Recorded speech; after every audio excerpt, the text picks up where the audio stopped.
Good morning, everyone. This is Ryan Edner with your Friday, January 5th morning market commentary. We're going to go through this week on some pretty tough demand news for the grains here. Today continues that course.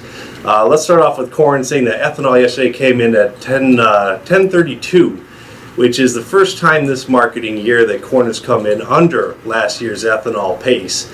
Given how strong ethanol has been running for the marketing year, 1 week is not really that concerning. We shouldn't get too worked up about it, but of course, anyone watching this ethanol report will want to make sure that's just a 1 week slowdown, and hopefully it can pick up back again over last year's pace, starting as quick as next week. Turning over to the export side, a little surprising there. Corn exports only came in at 101. Trade was expecting 600 to 1,000. So certainly the most disappointing corn exports we've seen this marketing year. Even after that news, the overnight in March corn finished almost dead in the middle of the road yet. March finished the overnight at 350.5, and right in the middle of the road for the last 2 weeks of prices, 350 3/4. So we'll see how the day session treats this corn, but so far the reaction to that slow ethanol and export news really hasn't affected corn yet. Over in the beans, the sales weren't quite as bad. They were still under expectations. They came in at 561 when trade was expecting 600 to 1,000. So again, just slightly below the lowest end estimates, but not nearly as bad as the corn.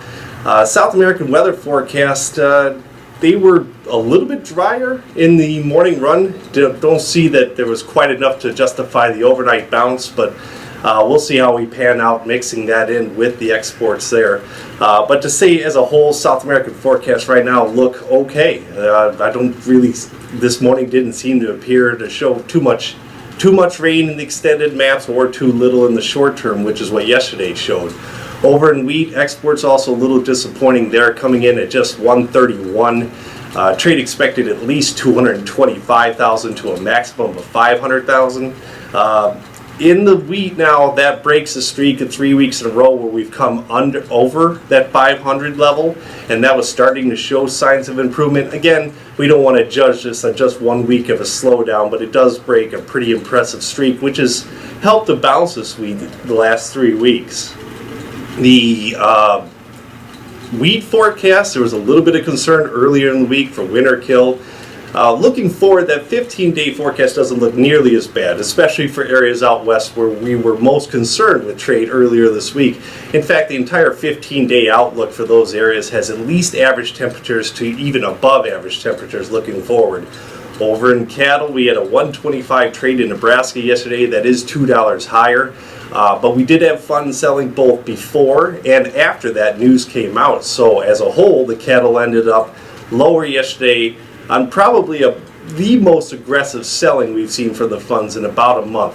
So we still could come away with an even higher cash trade yet this week. Packer break even is estimated at 130, so they do have room to pay even above yesterday's 125. We'll see how that pans out, but with funds still very long to cattle, we always need to be watching out for any activity from them on a near daily basis. They've been regular sellers for 3-4 weeks in a row.